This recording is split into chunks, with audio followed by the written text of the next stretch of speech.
ओम शांति 19/10/2023 के बाप दादा के महावाक्य। बाबा कहते मीठे बच्चे, पढ़ाई कभी भी मिस नहीं करना। पढ़ाई का शौक़ तब होगा जब पढ़ाने वाले बाप में अटूट निश्चय होगा। निश्चय बुद्धि बच्चे ही सर्विस कर सकेंगे। पढ़ाई कभी भी मिस नहीं करना। पढ़ाई का शौक़ तब रहेगा जब पढ़ाने वाले बाप में अटूट निश्चय होगा। निश्चय बुद्धि बच्चे ही सर्विस कर सकेंगे। प्रश्न, बाप दादा को बच्चों की कौन सी बात सुनकर बहुत खुशी होती है? बाप दादा को बच्चों की कौन सी बात सुनकर बहुत खुशी होती है? उत्तर, जब बच्चे सर्विस समाचार का पत्र लिखते हैं। बाबा आज हमने फलाने को समझाया, उसको 2 बाप का परिचय दिया, ऐसे से सेवा की, तो बाबा उन पत्रों को पढ़कर बहुत खुश होते हैं। याद, प्यार व खुश खैरियत का पत्र लिखने से बाबा का पेट नहीं भरता। बाबा अपने मददगार बच्चों को देख खुश होते हैं। इसलिए सर्विस करके समाचार लिखना है। गीत, चलो चले माँ सपनों की दुनिया में। ओम शांति। बच्चे जानते हैं कांटों से फूलों की दुनिया में जाना है। सतयुग दुनिया को दैवी फूल ही कहेंगे। कलयुग में मनुष्य कांटे मिश्र एक दो को तंग करते दुख देते रहते हैं। तुम बच्चे अब खुश होते हो तो कि चलो अब हम अपने उस दैवी फूलों के सुखधाम में चलने का भी राज समझना है। चलेंगे तब जब अच्छी रीति पढ़ेंगे। पहले है निश्चय चाहिए बाप के ऊपर। पढ़ाने वाला कौन है? ये बातें कोई वेद शास्त्र आदि में लिखी हुई नहीं है, बल गीता में राजयोग लिखा हुआ है। पढ़ाई राजाई के लिए पढ़ाई है तो जो राजाई सतयुग में देंगे। पहले तो पढ़ाने वाले का निश्चय चाहिए। ये कोई साधु संत मनुष्य तो है ही नहीं है, ये तो निराकार है, सब आत्मा का बाप है, परम पिता परमात्मा। जिन्हों को कल पहले माफिक निश्चय होना होगा उन्हों को ही होगा। तुम देखते हो फूलों की दुनिया स्वर्ग में चलने के लिए हर एक का अपना अपना पुरुषार्थ है। पहले जब निश्चय हो तो जट पढ़ाई में लग पड़े। शास्त्रों में कृष्ण भगवानोवाच लिख दिया है, साथ साथ लिखा भी है रुद्र ज्ञान यज्ञ। अब ये तो ज्ञान की बातें हो गई। मनुष्यों ने फिर श्री कृष्ण को काठ की मुरली दे दी है। गायन भी है, तेरी मुरली में है जादू खुदाई। अब काठ की मुरली में खुदाई जादू हो न सके, वह तो मुख से मुरली बजा सकते हैं। श्री कृष्ण का बचपन ही दिखाते हैं, आपस में खेलते कूदते। ये बातें बड़ी समझने लायक है। ये तो बच्चे समझ गए हैं कि ये बरोबर राजयोग अर्थात राजाई प्राप्त करने की पढ़ाई कराने वाले के साथ योग। वे सम्मुख आकर पढ़ाते, इसमें काठ की मुरली की बात नहीं है। ये बातें ही निराली है। ये किसी को पता ही नहीं कि निराकार भगवान स्वयं आकर पढ़ाते हैं। श्री कृष्ण के लिए भी कहते हैं उनकी मुरली में खुदाई जादू है, तो खुदा और हो गया। श्री कृष्ण को खुदा नहीं कहेंगे, खुदा तो खुदा ही है, उनको ही जादूगर कहते हैं। जादूगर स्वयं आकर के जादूगरी दिखलाते हैं, शास्त्रकार कराते हैं, फिर भी ऊंच पदवी प्राप्त कराने के लिए पढ़ाते हैं। मीरा ने भी वैकुंठ देखा और डांस की, परंतु वह राजयोग नहीं सीखी। राजयोग की बात कोई शास्त्रों में नहीं है। मीरा को पढ़ाने वाला तो कोई नहीं था। मीरा का नाम भी भक्त माला में है, यह है ज्ञान माला। रात दिन का फर्क है, तुम समझ गए हो। हम कितना ज्ञान उठाएंगे, कितना ऊंच बनेंगे। बरोबर भक्त माला भी है, उनमें भी नंबरवार हैं, उन्हों के नाम तो मशहूर हैं।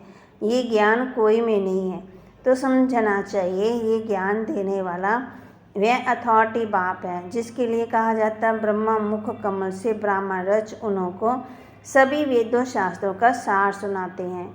शिव बाबा को तो शास्त्र दे न सके, क्योंकि वह तो है ही निराकार, तो ब्रह्मा द्वारा समझाते हैं।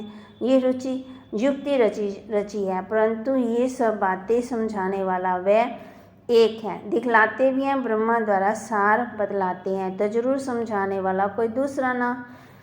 अब भी तुम प्रैक्टिकल में देखते हो शिव बाबा जो ज्ञान सागर है, हमारा बाबा भी है, वह सम्मुख बैठे हैं। भारत में ही आते हैं तो जरूर कोई के शरीर में आते हैं। ये ब्रह्मा का शरीर है। प्रजापिता ब्रह्मा होना भी जरूरी है। बरोबर प्रजापिता ब्रह्मा द्वारा ही बाप द्वारा ब्राह्मण धर्म रचते हैं। धर्म कैसे रचा जाता है ये भी तुम जानते हो। तुम प्रैक्टिकल में ब्रह्मा की संतान हो। कहते हैं हम ब्राह्मण ब्राह्मणीय हैं, बाप से वर्षा ले रहे हैं, तो बच्चे ही बाप से वर्षा लेते हैं। तुम अगर बेहद के बच्चे बने हो, क्राइस्ट के फॉलोअर्स कहेंगे बच्चे नहीं, बुद्ध के गुरु नानक के फॉलोअर्स कहेंगे बच्चे नहीं। यहाँ तुम बच्चे हो। बाबा कहते प्रजापिता वह भी बाप ठहरा ना, और शिव बाबा भी बाप हो गया। वह निराकार है, ये साकार अलग है। ये साकार द्वारा ही शिव बाबा ने बच्चों को रचा है। अब तुम्हारे में कोई को तो पक्का निश्चय, कोई को नहीं है। लॉटरी है बहुत बड़ी। तुमको अपने शरीर निर्वाह अर्थ कर्म भी करना है और फिर ये ज्ञान भी सीखना है। उस पढ़ाई में बहुत मेहनत करनी पड़ती है। यहाँ भी बाप कहते हैं एक घड़ी आधी घड़ी पढ़ो जरूर। अच्छा कोई कारण से रोज़ नहीं पढ़ सकते हो तो पहले 7 रोज़ फिर मुरली का आधार पर चल सकते हो। लक्ष्य पकड़ लिया ना, बाकी है टालियाँ, डाल पत्ते आदि को समझना। वह सब भी चक्कर में आ जाती हैं। तुम कुछ राशि जन्मों का राज भी समझाया है। झाड़ में डिटेल है, चक्कर में नटशेल है न समझाया भी। ये वैरायटी मनुष्य सृष्टि के धर्म, पहले एक धर्म रहता फिर वृद्धि होती रहती। झाड़ भी दिखाया है कैसे फाउंडेशन निकलता है, कितना सहज राज है। ड्रामा के राज को समझना है, बुद्धि में धारण करना है और दूसरों को समझाना है। 2 बाप की पॉइंट तो जरूर समझानी है। बेहद के बाप से स्वराज्य मिलता है, इसलिए राजयोग जरूर सीखना पड़े। परमपिता परमात्मा ही स्वर्ग की स्थापना करते, जिसको कृष्णपुरी भी कहते हैं। कंसपुरी में तो कृष्णपुरी स्थापन हो न सके, इसलिए संगम रखा है। तुम बच्चों के लिए संगम है, बाकी और सबके लिए कलयुग है। तुम ही संगम से फिर सतयुग में जाने वाले हो, ये निश्चय चाहिए। अभी हम संगम पर हैं। संगम युग याद रहे तो सतयुग भी याद रहे और सतयुग स्थापन करने वाला भी याद रहे, परंतु घड़ी घड़ी भूल जाते हैं। तुम समझते हो अभी हम संगम पर हैं। बेहद का बाप आते हैं कल्प के संगम युगे। गीता में भूल कर दी है। गीता से ताल्लुक़ रखने वाले सिर्फ भागवत महाभारत आदि हैं। बाप समझाते तुम सब सीताएं हो, मैं राम हूँ। तुम रावण राज्य रूपी लंका में पड़े हो। वह लंका नहीं है, ऐसे नहीं कि वहाँ कोई रावण राज्य था। सतयुग में लंका आदि होती नहीं है। उस तरफ बौद्ध धर्म है। अभी बौद्ध धर्म बहुत फैला हुआ है। ये तो बच्चों को समझाया गया है कि भारत पहले बिल्कुल पवित्र था, सुख शांति थी, एक ही देवी देवता धर्म था। पहले तो ये निश्चय पक्का रहना चाहिए कि ये हमारा बेहद का बाप है, उनसे वर्षा लेना है। पुरुषार्थ में कभी भी चूकना नहीं है। निश्चय बिगड़ पुरुषार्थ भी कैसे करेंगे। बाप पढ़ाते हैं, उनसे स्वर्ग का सदा सुख का वर्षा मिल रहा है। स्कूल में बिगड़ निश्चय अथवा एम ऑब्जेक्ट थोड़ी बैठेंगे, वहाँ तो सब्जेक्ट बहुत होती है, मार्जिन होती है। यहाँ तो एक ही सब्जेक्ट है, एक ही सब्जेक्ट में कितनी बड़ी राजधानी स्थापन हो जाती है। जो नहीं पढ़ते तो पढ़े हुए के आगे भरी डोएंगे। प्रजा में भी जो अच्छी प्रजा होंगे उनके आगे कम दर्जे वाली प्रजा भरी डोएंगी। प्रजा में भी नंबरवार है ना, शाहूकार गरीब एक ना मिले दूसरे से। कैसा ये ड्रामा है। सभी मनुष्यों के फीचर्स ड्रामा में अलग अलग है ना। पार बजाने के लिए कितनी गूढ़ बातें हैं जो धारण का ही अर्थात रीति समझाना है। सब तो नहीं समझ सकते, कितनी अच्छी बातें समझाते हैं। निश्चय में विजय है। निश्चय होगा तभी पढ़ेंगे। कोई तो संशय बुद्धि हो पढ़ाई छोड़ देते हैं। ओहो माया जड़ तूफान लगाए संशय में डाल देती है। संशय बुद्धि विशांति, चढ़े तो चाखे वैकुंठ रस, गिरे तो चकनाचूर। फर्क तो बहुत है, गिरे तो एकदम चंडाल, चढ़े तो एकदम बादशाह। सारा पढ़ाई पर मदार है। आगे कभी सुना कि निराकार शिक्षक कैसे होता है अभी शिव बाबा द्वारा तुम सुनते हो। तुमको निश्चय हुआ है मैं तुम्हारा बाप हूँ, पतित पावन भी हूँ, नॉलेजफुल भी कहते हैं। नॉलेज से चक्रवर्ती राजा बनना है, ये निश्चय होना चाहिए। निश्चय में ही माया विघ्न डालती है। दुश्मन सामने खड़ा है, तुम जानते हो माया हमारी दुश्मन है, घड़ी घड़ी धोखा देती है, पढ़ाई में संशय डाल देती है। संशय में आकर बहुत बच्चे पढ़ाई को छोड़ देते हैं। पढ़ाई को छोड़ा गोया बाप टीचर सदगुरु को छोड़ दिया। वह तो गुरु बदलते रहते, अनेक गुरु करते हैं, ये तो एक ही सदगुरु है। ये अपनी महिमा नहीं करते, बाप अपना परिचय देते हैं। भक्त लोग गाते हैं ना, ओम नमः शिवाय तुम माता पिता हम बालक तेरे, लेकिन जानते कुछ भी नहीं है, सिर्फ कहते रहते हैं, पूजा करते हैं। अब तुम अभी जान गए हो शिव कौन है। शिव के बाद फिर आते हैं ब्रह्मा विष्णु शंकर लक्ष्मी नारायण। पहले शिव बाबा फिर ब्रह्मा विष्णु शंकर। बाप कहते हैं मैं पहले ब्रह्मा में प्रवेश करता हूँ, पहले इनको रचता हूँ। ब्रह्मा द्वारा स्थापना, फिर ब्रह्मा ही विष्णु बन पालना करते। ये सब पॉइंट नोट करनी है, फिर किसी को समझाने के लिए कोशिश करनी है। कभी ये नहीं समझाते, तुम हमेशा समझो शिव बाबा समझाते हैं। शिव बाबा को याद करने से भी कर्म विनाश होंगे। तुम समझो शिव बाबा इन द्वारा नए नए पॉइंट सुनाते हैं, बड़ा युक्ति से समझाते हैं, तो बच्चों को समझना भी चाहिए। पहले तो निश्चय करना है। 7 रोज में रंग अच्छा लग सकता है, परंतु माया बड़ी तीखी है। पहले तो निश्चय बैठे कि बाप परमपिता परमात्मा स्वर्ग का रचयिता है, तो जरूर उसने ही राजयोग सिखाया होगा। श्री कृष्ण सिखला न सके, उनका आना ही सतयुग में होता है। स्वर्ग का रचयिता शिव बाबा है। अगर कोई कहे कि श्री कृष्ण के तन में आया, परंतु श्री कृष्ण तो उस रूप में आ न सके, उनका आना ही सतयुग में होता है। बाबा किसी के गर्भ से जन्म नहीं लेता, चक्कर में नहीं आता, तो इनके तन में उनका आना ही सतयुग में होता। तो बाबा बच्चों को इनके तन में प्रवेश कर इनका भी परिचय देता कि इनका नाम ब्रह्मा हमने क्यों रखा है। यही शुरू से लेकर अंत तक पाठ बजाते हैं। तुम्हारे भी बहुत अच्छे नाम रखे थे। कितने बच्चों के नाम आए, वंडर है ना। फर्स्ट से 200-250 के नाम आ गए। इतने नाम तो यहाँ से ब्राह्मण लोग दे न सके। संदेशी फर्स्ट से नाम ले आई। बेहद के बाप ने नाम रखे, वंडर है, वंडरफुल बाप, वंडरफुल एम ऑब्जेक्ट।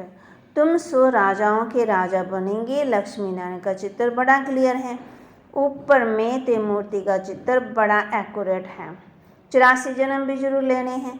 कलयुग का अंत, पति सतयुग की आदि पावन। बच्चों को सर्विस का सबूत देना चाहिए। बाबा हमने भी ये छोटे छोटे पर्चे छपवाए हैं, ऊपर में शिव, त्रिमूर्ति और 2 बाप का परिचय है। ये पॉइंट जरूर देनी होनी चाहिए। ऐसे पर्चे छपवाकर सर्विस करके समाचार देना चाहिए, तब बाप के दिल पर चढ़ेंगे। चिट्ठी सिर्फ खुश खैरियत की नहीं, सर्विस करके समाचार लिखना है कि बाबा ये सर्विस की है। सिर्फ याद प्यार लिखने से बाबा का पेट भरेगा क्या। आज फलाने को समझाया, आज पति की सर्विस की, बहुत खुश हुआ। ऐसे सर्विस की समाचार बाबा को लिखना है। 2 बाप की पॉइंट मुख्य है। बेहद का बाप है ही स्वर्ग का राज्य भाग्य देने वाला। तुम कितने मीठे मीठे बच्चे हो, बाप समझाते ये सब अडॉप्टिव चिल्ड्रन हैं। इतने सब तो धर्म के बच्चे ही हो सकते हैं, वह धर्म के फॉलोअर्स होते हैं। यहाँ तुम बच्चे हो, बाप भी ऐसे बच्चों को देख खुश होते हैं। ये सब हमारे बच्चे हैं। अभी अंत का पाठ बजा रहे हैं। स्वर्ग की स्थापना में मदद करने के लिए मेरे साथी बने हैं। यह रुद्र शिव बाबा का राजेश अक्षमेघ ज्ञान यज्ञ। शिव बाबा स्वर्ग की स्थापना कैसे करते हैं। पहले ब्रह्मा और ब्राह्मणों द्वारा रुद्र ज्ञान यज्ञ रचते हैं, जिससे स्वर्ग की स्थापना होती है। तो जरूर ब्राह्मणों को ही यज्ञ संभालना है। अच्छा, मीठे मीठे सिकिलदे बच्चों प्रति माता पिता बाप दादा का याद प्यार और गुड मॉर्निंग। रूहानी बाप की रूहानी बच्चों को नमस्ते। रूहानी बच्चों की रूहानी बाप दादा को दिलवार जान शिकवा प्रेम से नमस्ते। धारणा के लिए मुख्य सार, निश्चय बुद्धि बन पढ़ाई करनी है, कभी भी किसी बात में संशय नहीं उठाना है, निश्चय में ही विजय है।